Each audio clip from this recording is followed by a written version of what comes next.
All right, thank you so much for coming to the East Baton Rouge Parish Library's Mid-City Microcon.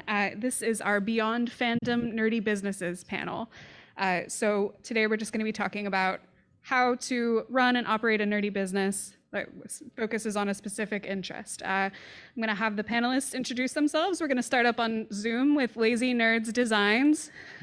Hello, I'm Aaron, owner of Lazy Nerds Designs. We are basically a clothing company that really focuses on nerdy anime and gaming merch, and expanding into doing more YouTube and stream, Twitch and stuff like that too. Great, thank you. All right, and now we're going to start with Darnell. Hello. Hey, my name is Darnell Saunier, owner of Anubis Games and Hobby in Lafayette, Louisiana. We started in about September 2017, so next month will be our 4-year anniversary. Fantastic, congratulations. Thank you, thank you. Yeah, and Mac? Hello, my name is Mac Nierendoorn. I'm the owner of Go4 Games in New Orleans, Louisiana, and we've been in business for a minute. Yeah, thanks for having us here. Absolutely. Thank you so much for coming. All right, Keith. How y'all doing? My name is Keith Cooper. I am one half of the Blerd-ish podcast. We have been in business for 5 years as a podcast.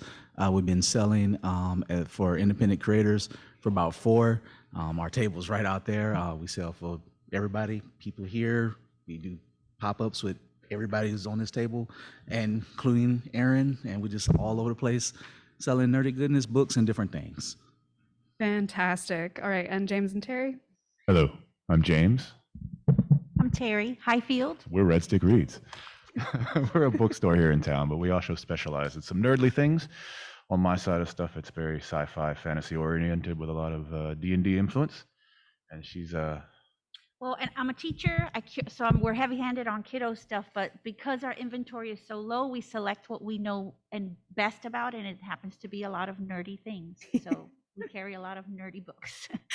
That's the way to do it. And that feeds really well into our first question, which is, how did you first get interested in the things that you sell?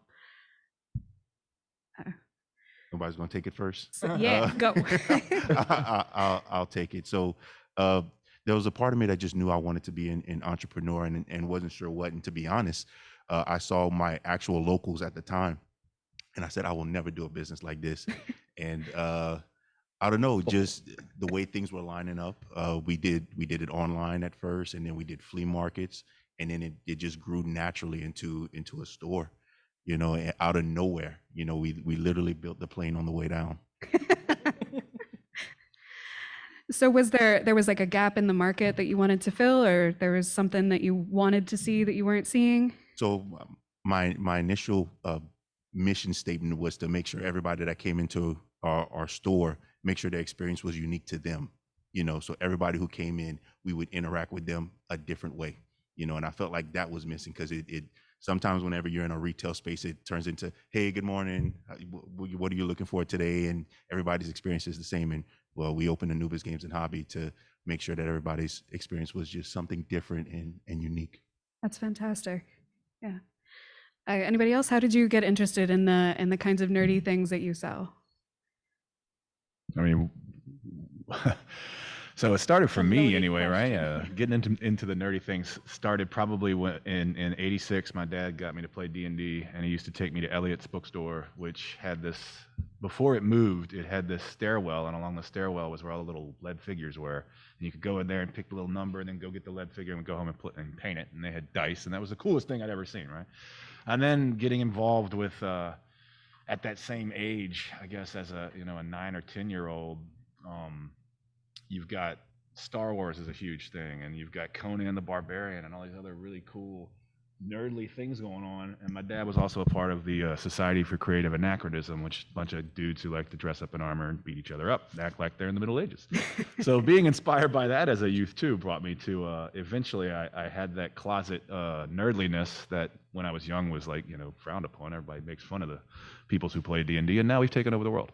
But I think that also indirectly answers her question, because I think all of us experienced to one degree or another that feeling of we were other than something else that was bigger. And so now that we're adults, and we realized, wait, we can actually not only embrace this, perhaps find a way to make a living that we feel really proud of, is pretty cool. And I think it's probably all of us to some degree or another have a journey, something like that, because we tried to find our way because there was nothing else that was representing that, I think. Yeah. Yeah. What about you, Aaron? What was so I know that your business is mostly around anime. What was your kind of your first anime? What was your gateway drug? I guess Yu Yu Hakusho was my gateway drug, but the way that I got into this business was an accident. Okay.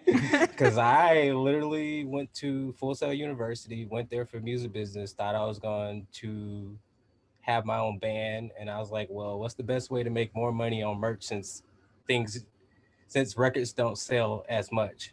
Oh, well, just cut out the middleman and make your own merch. And I was like, well, since I couldn't figure out what I wanted to do after college, I was like, I'll do this. And so happened I went to my first convention and I met friends that I knew at that convention that I didn't even know they did that type of stuff. And then that just kind of sparked it from me 7-8 years doing my first con to more recently where we had the store at the mall and we have the store at Plank Road now. It just kind of spiraled out of control. I didn't even know this was going to happen. If you build it, they will come.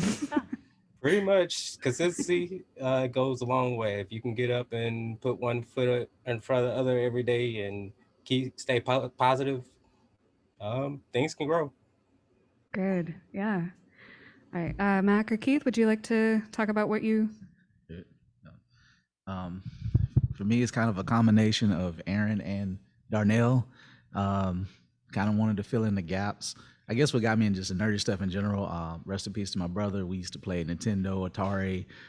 Wanted to be cartoonists growing up. Didn't follow into that. I couldn't draw, or I could draw kind of a little bit, but I gave it up. But I wanted to be an entrepreneur eventually, some type of way. So I got into podcasting, and I created my podcast because I wanted to fill in a gap and be able to talk about things differently. I didn't want to do it the mainstream way. I hate I call it needless nerd debates because it's just like the same thing over and over again. How many has been in the nerd group and you saw the same meme 1,000 times? Yeah. So it's just like, I don't want to do that. So I was just like, I want to actually give a spotlight to people like Mac here or Terry and talk to them and talk to creators like David Gordon, who's right out there, who I sell for. And then honestly, how the table portion of it started here at Mid-City Microcon. It was with Jason Reeves, who he did my show. Then he came down and he saw that my first table here was just a display table. I literally cut pictures out of different Black comic books, diverse comic books, just to show people these exist, representation exists in books. And he saw that, he was like, I want you to sell for me. And my first response was like, are you sure? I was like, who's gonna buy comics from me? I was like, I ain't got nothing else to do. Why not? Been doing that part for 4 years. So I fell into it. I love it. We've expanded. And as a whole, Blerd-ish has been a part of Baton Rouge for 5 years. And it's been wonderful. We celebrated our 5th year anniversary in June. Congratulations. Yeah. All right, I'm Mac. So honestly, I got into this business purely by chance, which was really weird. At the time, I was managing 2 restaurants, and I hated it. I really, really hated it. It's a lot of long hours and a lot of thankless nights. But I always had this really love for games and fantasy and sci-fi and stuff like that. It was actually one of the things that when I first came to the States helped me learn my English to be able to speak and to read. So I've always had a fondness for it. And it was pretty much a couple years after Katrina when New Orleans just had no game shops whatsoever. And I met someone and he was like, hey, I'm kind of running this game shop out of the back of my paintball shop. But I don't really have the the means to keep it going. So I asked if he would let me look at his books, and he was proving to be profitable. So then I did my research. I saw that at that time, the online sales to Amazon, to eBay, things like that, were the majority of hobby gamists' way to order product in Louisiana, and that share of the market was ripe for the taking. So I sat down, I looked over my finances, and I went into business with him at that time. And yeah, we've been doing pretty well ever since. He's since passed, moved on to other things, so it's just me now. But yeah, if you have a desire to do a business, make sure that it's not just desire. Make sure that you do the research, you do the work. The worst thing that could happen is you fail because you weren't prepared. If you fail, that's fine. Failing is actually really good, because then it teaches you not to do that again, right? But if you fail because you just didn't prepare correctly, or didn't check if the community in your area can support a business like yours, what's the average median income? If you don't do that type of work, then that's always a downfall that you never want to see for a new business. Yeah, that's very true. And so Keith, you spoke a little bit about nerds are very particular about the things that they like and don't like. How do you find your nerds, like your community of people? I mean, honestly, I feel like everybody is my people. If you like if you like something good, it doesn't matter if it's black, white, Asian, different that. If I have a good product, my product is for you. So I talk to anybody, everybody who's willing to listen. But I guess in more targeted ways, to say for demographic purposes, I definitely I'm a part of certain groups. I started my own nerdy groups just to be like, hey, and I set the rules for it. Like, well, we're not gonna do this in this group, but hey, instead of memes, if you're a creator, share your work here. Share your sales. In fact, this is the reverse, because a lot of groups are like, oh, you can't sell, don't do that. I'm like, no, you know what? Sell, promote. Just don't over spam. Don't make me regret my decision. But but at the same time, I don't need to waste time and stuff on the 1 millionth Dragon Ball Z meme. Yeah. I'd rather see people use a space that I create to do something beautiful and wonderful, and maybe it's something I can help them with or whatever, and then we both can, do something great together. To those of you who maybe sell something more specialized, do you have any advice for finding those groups to join, or places that you can make connections with other nerds? I'm going to be saying the word nerds a lot, so I'm just going to have to live with that. I know that you had earlier spoken to about, and he had talked about finding your market, making sure you do the research and things like that. And I can say that for us, we're a very small store. She talks about not having a lot of inventory, but it's when we don't have a lot of space. We actually have a lot of inventory in a very small amount of space. And that also developed how we were going to design our business.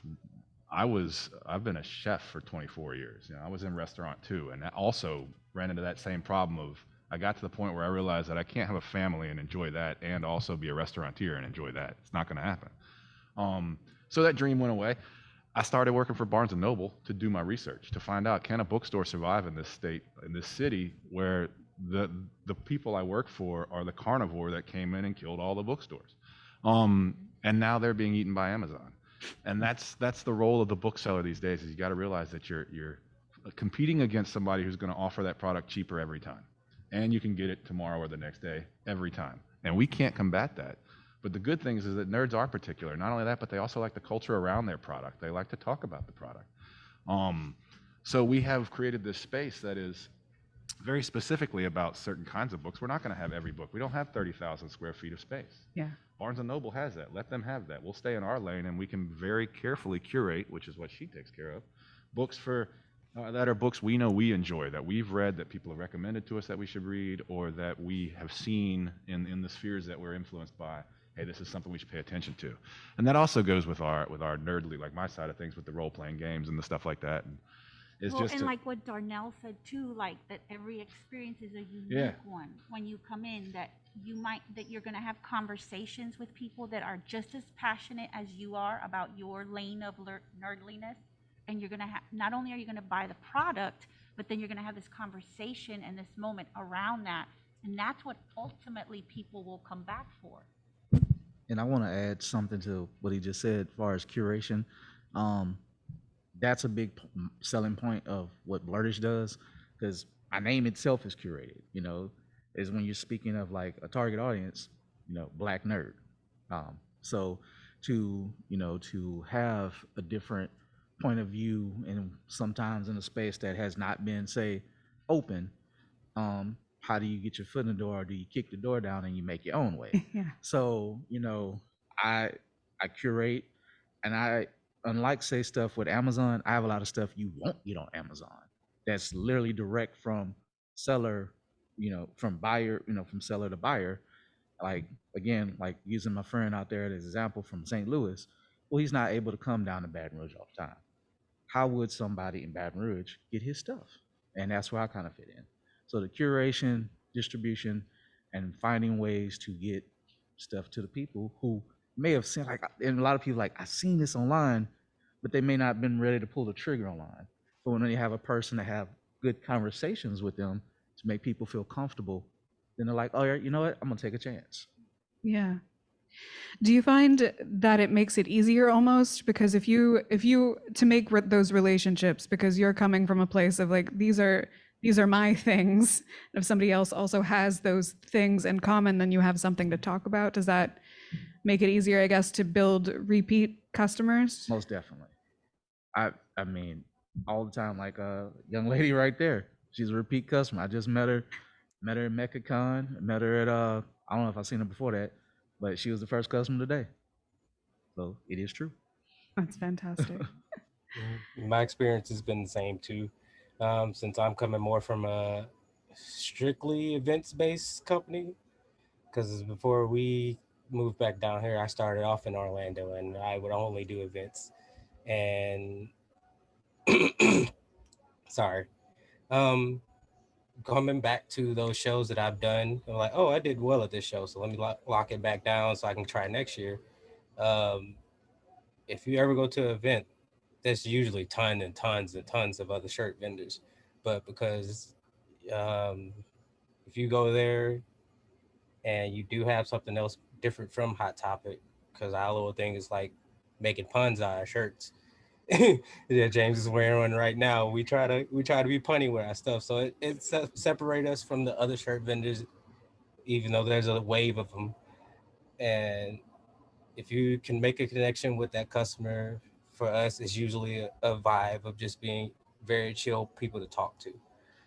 And for some reason, me doing it and us coming back to those particular shows, I have people that, one, you'll go to that show and you'll see our merchandise walking around, and two, those people will be like, hey, I didn't see you last year, what happened, are you okay? Or they do see us like, oh yes, I was looking for you, what do you have new? So yeah, it's kind of what everybody else is saying, is researching where your market is. In our case, it was the cons, so it's a very heavily influenced base of nerds. So you go there, for me, in like my case, and then you do that research. Sorry, I have flies just trying to attack me.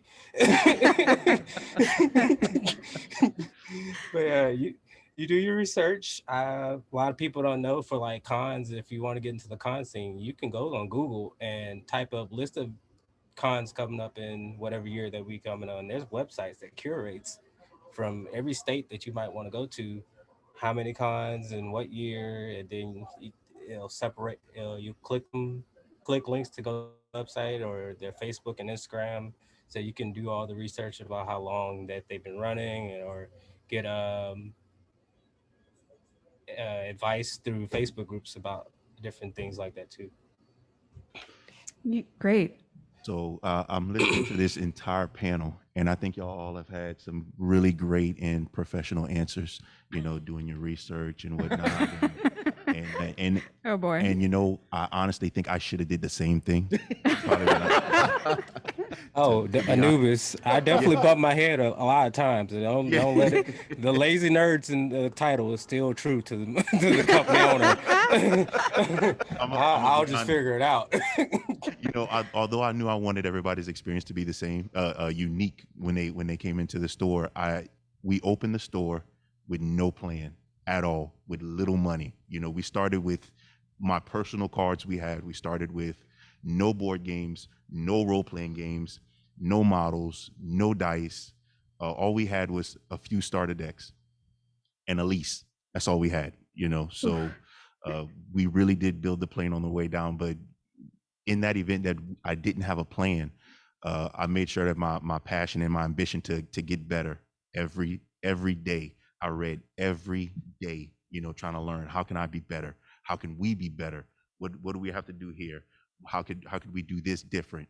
You know, and it was 7 months straight, but 7 days a week. My wife and I were at the store, and that's exhausting. You know, a little over half a year, just at the store every day, just trying to make your dream work.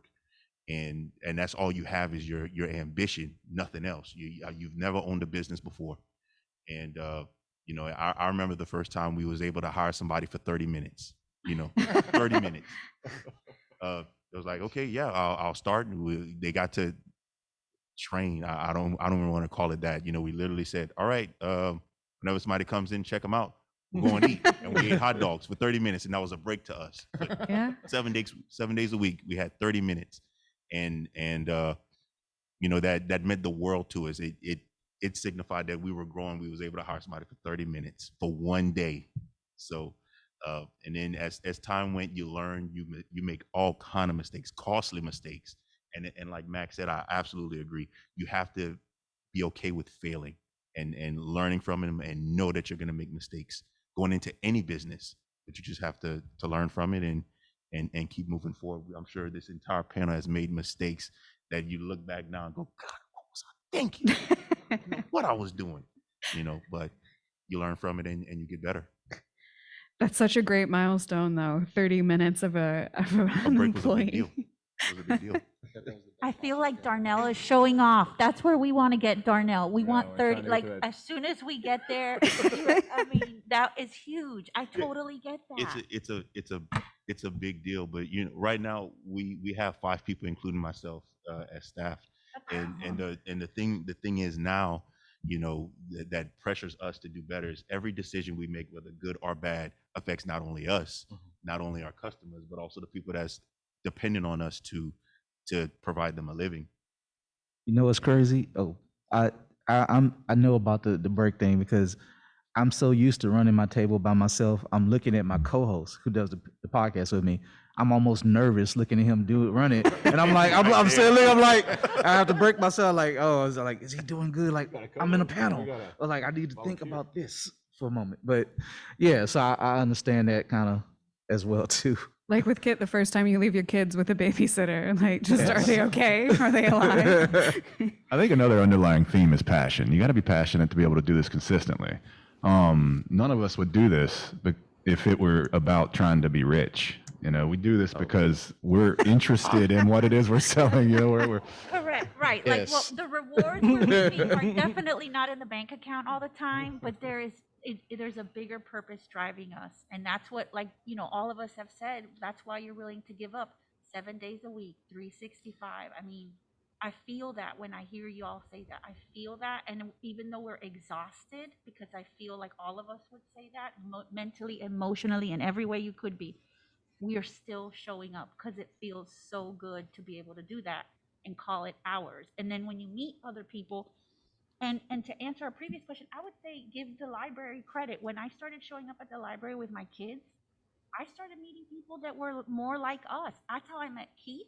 Keith was a Yes. huge connection that I made. I mean, Miss Darcy that used to work in the kids' room, now in the teen room, we have pictures of her reading picture books to my little ones. Now she's in high school. We've met, I mean, my daughter came and played D&D here in the summer.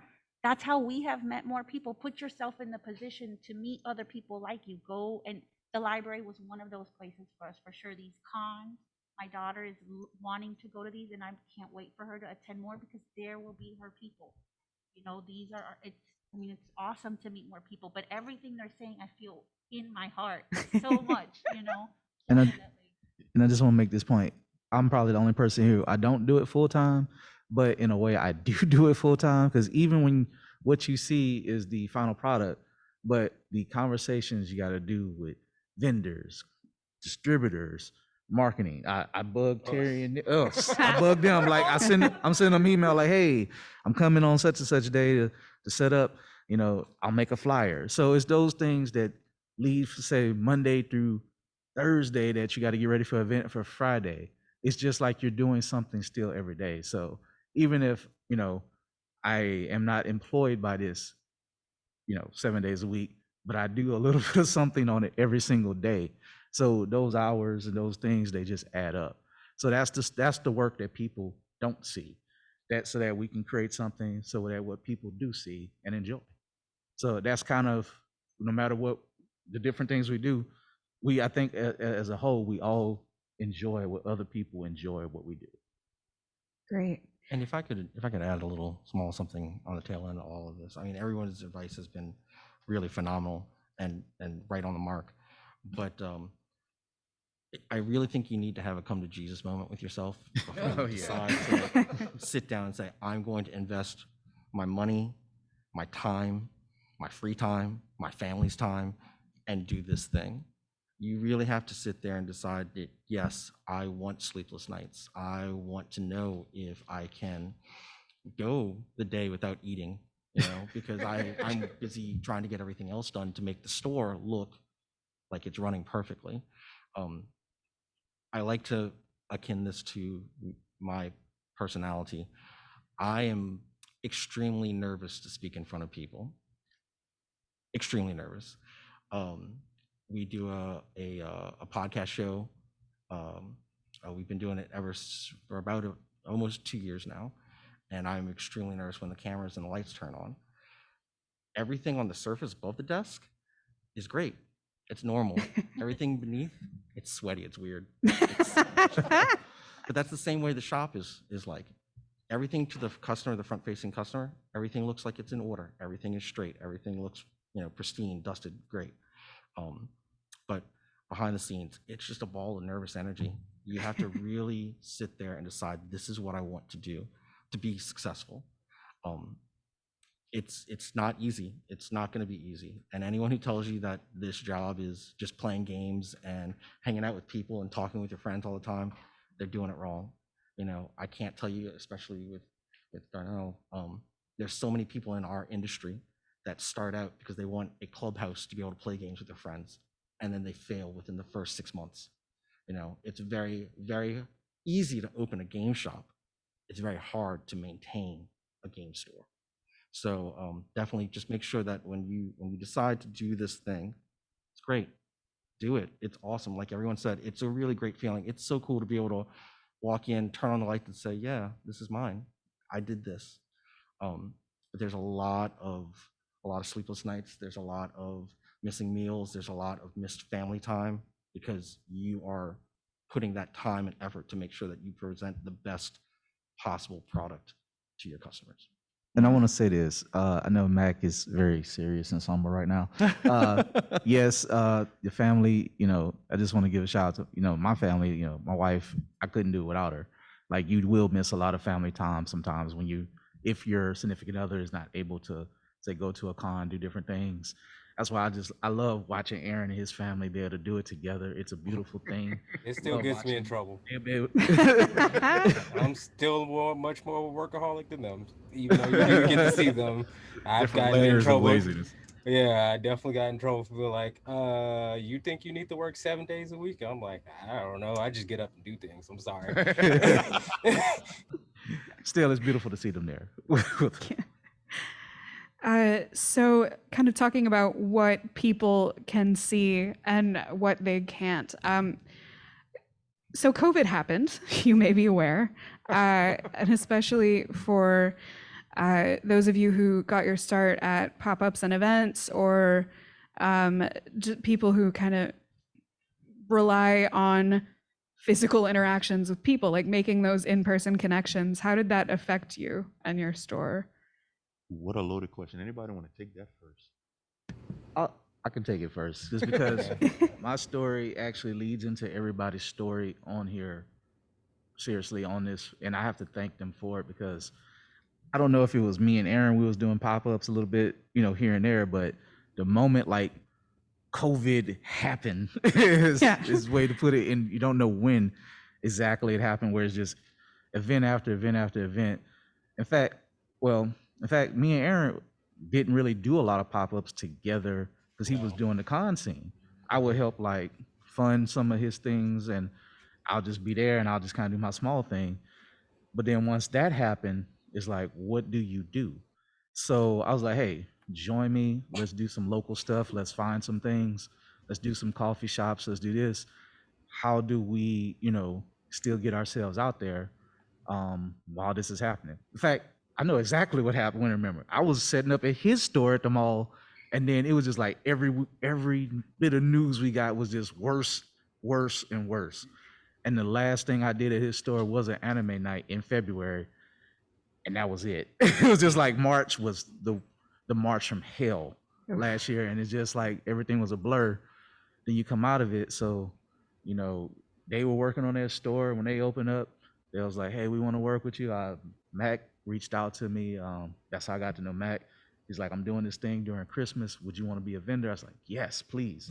I knew Darnell just by kind of coming across him through Lafayette, through the whole gaming store scene. I was doing stuff at another store that no longer exists, and he kind of mentioned his name, and I was like, "All right, well, I'll go check him out."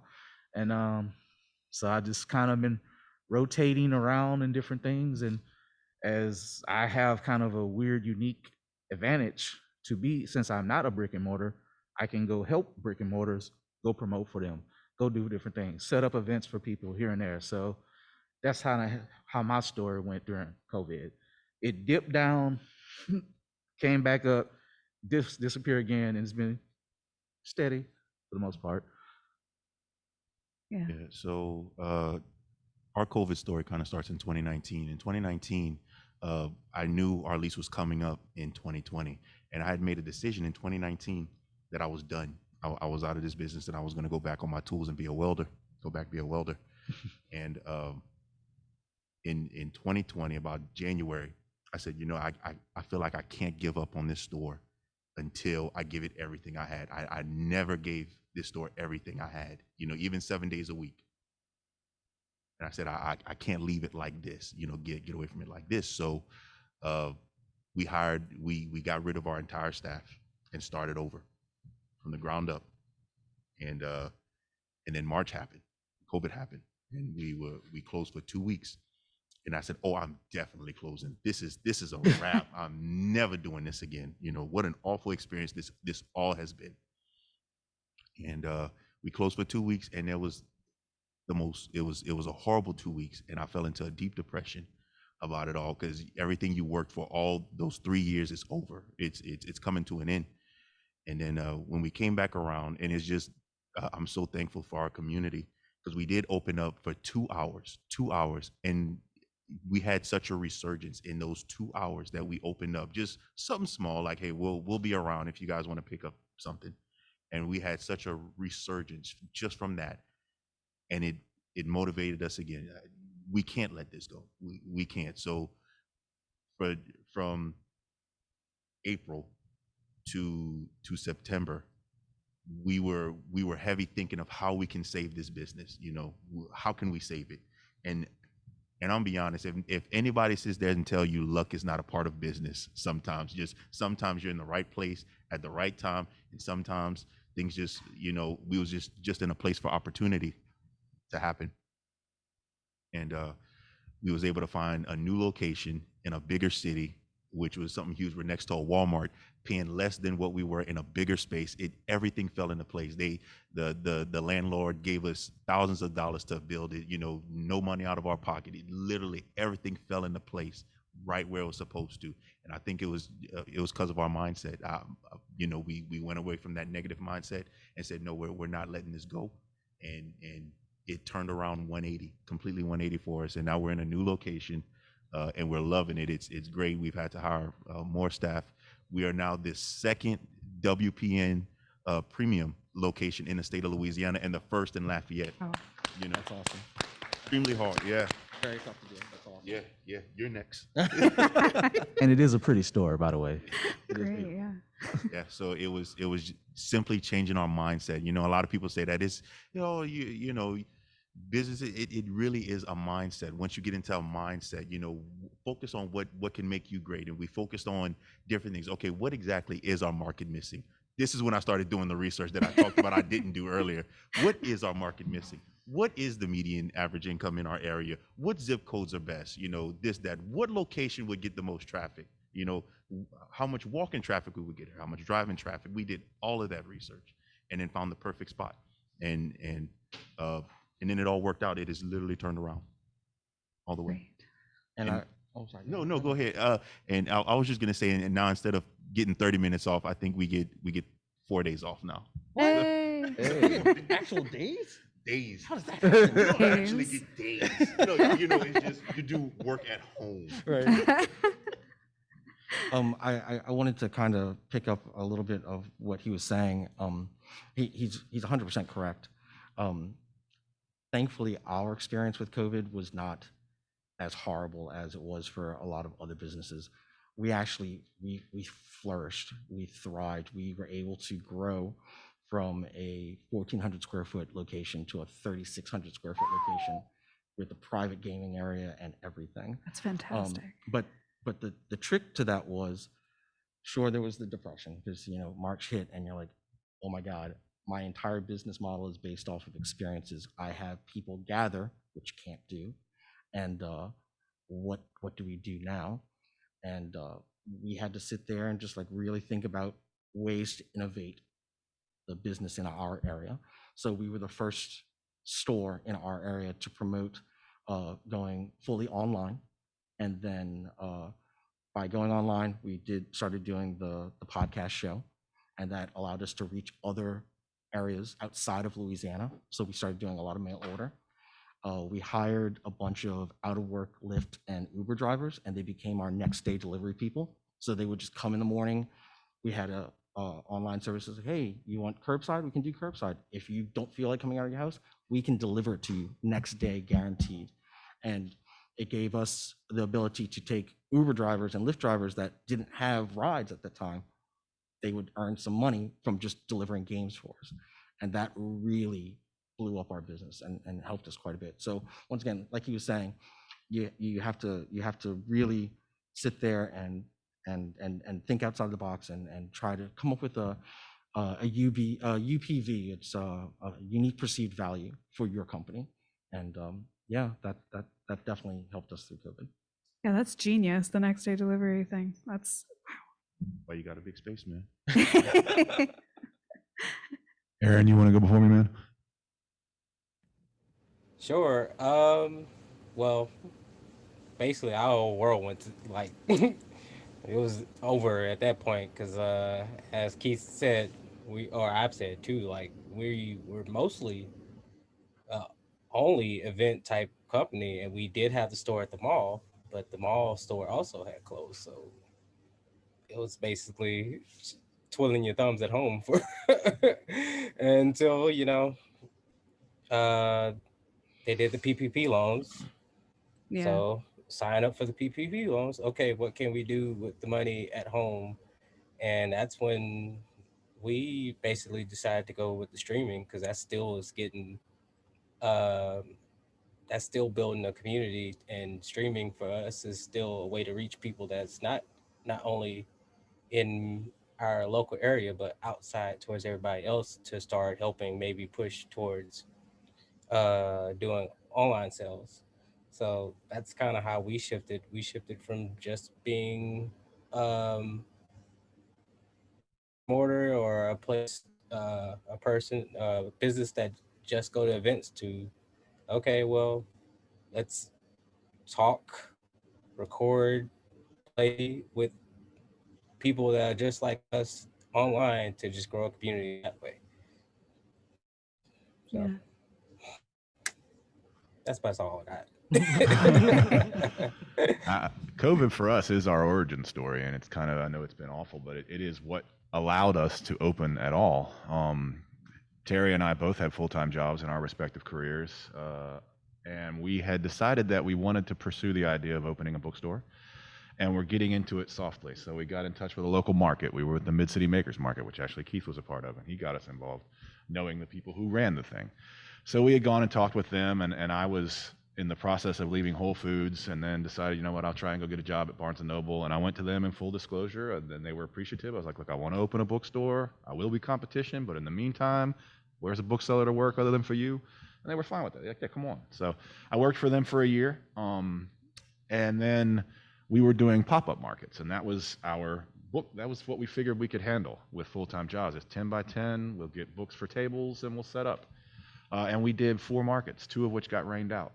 The second one was February of 2019. And like you said, sometimes you got to be lucky. This was our lucky moment, because at the end of the February one, which happened in 2 hours because it was pouring rain, the people who put on the market approached us. They had a small space that they were looking to move out of and wanted to know, hey, do you want to move in to this little space for your bookstore? And you can operate out of it. It's a good little space. It's in Mid-City. It's perfect. It's exactly where we wanted to be. We had actually met with the owner of the place a year and a half earlier and talked to him about places we could be in Mid-City in that room. And I was like, man, we'd like to be here. Anyway, so fast forward, March comes around. Now all the markets are closed, and I'm at Barnes & Noble and get furloughed. And so this is the first time I've ever been without a job. And it's also the least paying job I've ever had in my life. So I was like, I'm no longer going to work for the man. This is that moment where I'm going to have to do the thing I got to do. And so I opened up the bookstore and signed a lease in July of 2020 without being able to open for in-store anything. But we also had no markets, and we had all this inventory, and we had invested in puzzles, and the world ran out of puzzles. Yep. And so I built my website in June or whatever. I was like, I got to do it, and I put puzzles on it, and I said, I'll deliver them to you next day. And so I mow lawns, right? So every time I go out every day to mow lawns, I'm bringing books and I'm delivering them around Baton Rouge, and I'm the only person who's got this. So we started to grow very, very small, and that's been our plan also, is don't grow any bigger than we can handle, which is part of my business plan. I'm there as the main employee because she's still the breadwinner working as a teacher. We don't grow fast as we can. And that should tell you something when I'm the breadwinner Yeah, as and a I'm the teacher. We operate on a very low budget. Put that in, right, like, yeah. But, it all came together very nicely, and then we built the space, and then, we invite Aaron, we invite Keith. It's like, we know what it's like to be a part of a market where there's no markets, and then yet we have the ability, we have a space, why don't y'all come? So we started doing pop-ups at our space. And then trying to get involved in the nerd culture that we were not previously involved in, because, I mean, as a educator and as a cook, actually as a cook, you meet lots of nerds. Yeah. You're always, yeah. And I think too, back to the word I heard, I think Darnell said it was a mindset that had to accompany that, because I think although we're in different levels of the nerdy business, I think what I'm hearing is that all of us had a moment where you're like, this is what I thought I was plan A, here's plan B, plan C, plan D, and we saw it go to Z in a moment's notice. And it was March 13th, if you're wondering. That's when COVID hit. For sure, it was that afternoon at school. That was the last day of work. Yeah. But that moment, we had to have the ability to say, how else can we see this another way? Can our success happen in another way that is not what we planned? That ability to be flexible is what then I think allowed us to be like, we were, prior to the little shop we had, we looked in Mid-City. I knew I wanted to be in Mid-City, but what we quickly found out is that we could not afford to be in Mid-City, but we could afford that space. So then we said, okay, it's not a 1,200 foot store. It's actually 300 square feet. This is a tiny home that we're going to make into a tiny bookshop. This table would not fit in our bookstore. Correct.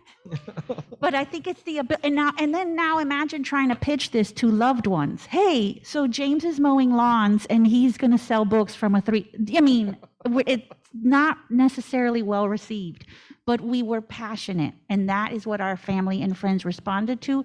And that is, when it's true, it's contagious. And that is what we're all writing is, because none of us thought this is what we were going to be doing. This is not what it was supposed to look like. And yet here we are, and it's better than what we thought. And I want to add something to her story. I met them, I kid you not, right on that Yep, table right at, there. at the makers market. And I was like, and he's like, he came up to me. He was just like this jolly fellow. He was very jolly. I was like, and I was like, I could be happy, but sometimes when I'm like working, I'm like, and sell them. I'm like, He was like, I'm gonna start a bookstore. He's like, you inspired me. Like, I didn't know somebody can do a book pop up. I was like, I'm gonna start one. And I think I wrote his number down wrong or his email, and I was like, I emailed this guy. I knew he wasn't nothing. He didn't even return my email. Like maybe I did it wrong. So then I saw him again. Then we talked, and then he popped up. It was just by chance. I don't know where I saw you again, but like I didn't see you from French Truck. Didn't see him for months. And then it was like, all right. He said, I'm still, and I kid you not, he said, I am still gonna open that bookstore that you talking about. I said, you know what, man? Considering how things are, I said, I hope you do. I said, and if you do, have me as a pop-up, and I will come and I'll help support and I'll help market it. And, and we'll see what goes from there. And I guess just briefly kind of how I got to my moment. Before I work at the library, not this one, Greenwell Springs, but I used to work in budgeting. Depressing job. Oh my God. Like I don't care if they're here. It's depressing. It's a miserable job, but you learn a lot from finance. It's so crushing, numbing job, thankless. And you work so many hours, and you have to get things done by law, do a certain time of the year, not to go too deep into it. And then when I had my son, I needed to be home more, and because he's special needs, so I needed to be more available for my family. And I told my wife, I said, you know what? Even though I'm gonna be I don't want to work as hard for myself. Now that I have time, some freedom, I'm gonna put that much energy that I used to put into this organization into myself, and it's worked. Great. Do we have time for audience questions? Okay, great. Does the audience have any questions? We have a couple of minutes. Yes. Come on up. Yep. Yeah, just come up to the microphone. Oh, I thought it was. Yeah. Okay. Yeah, it's on. My name is Eddie Wright, and I am a new business upstart. I've been open for 2 months now. All right. And my product is a little different because I am a licensed mental health therapist that gives special priority to nerds, geeks, and gamers. Wow. So, I think I met you. So, Really awesome. yeah, we met. So my private practice specializes in giving resources to others like me or anyone who wants to connect with the community, because since this is the southern states, it's difficult for the nerdish community to find activities to indulge in together. So my practice not only provides mental health services for them, but also connections. As a business owner and a therapist, I have to ask y'all as nerds and business owners that are looking in on the outside, how would you want me to present my product to the nerdish community? Well, that's easy. Genuine. Yes. Genuine. Yes. Yeah. That's the Be answer. you. Yeah. Bring you. That's it. It's Yeah. that simple. When I met you, just talking to you, I think you brought it with passion. And if people understand the services and thank you for what you do, I think people will get it. And I think people will find it. And like you said, be genuine and be yourself and show your passion. Oh, okay. So, one thing I try to incorporate in my space is I like to tell stories. I have a top 5 racist moments we've experienced in the store, and I love to tell them. So, I thought I was the only one that had that. boy, I'm not gonna do it today because we ain't got that kind of time. More than happy after the show. See him at his table. Some of them, but anywho, you find ways to just incorporate your experiences, and people feel that, and people know when you're just going through the motions of you're just doing it to do it. Usually that happens when you have a job, but when you have a business and your livelihood is on the line, it's your sink or swim. It's you. It's up to you. People will feel that your passion leads to what you love to do. So just do that. And I would say also be present. Like, make sure they might not come to you. You might have to find them. You know what I mean? I would say, like, for us, if we're ever having an event, show up, and then I'd be happy for you to talk to people about the kind of thing. We have a billboard, I could put a flyer up for you, whatever.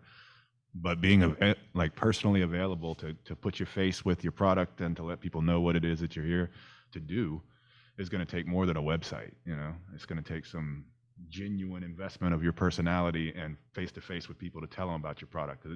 To me, I've never heard of it. That sounds awesome. I know. But I would never have known about that if I hadn't Human met you capital. face-to-face. Right. That's what it takes. Human capital, putting yourself out there. You have a card?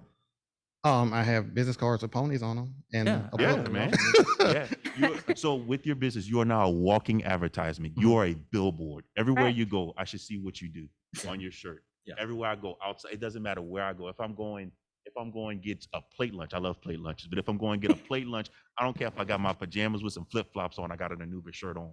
Everywhere you go, you're marketing. There's a reason why when they say used car salesman, that's why that's one of the first salesmen that you remember. You got to be that. Yeah, and be loud.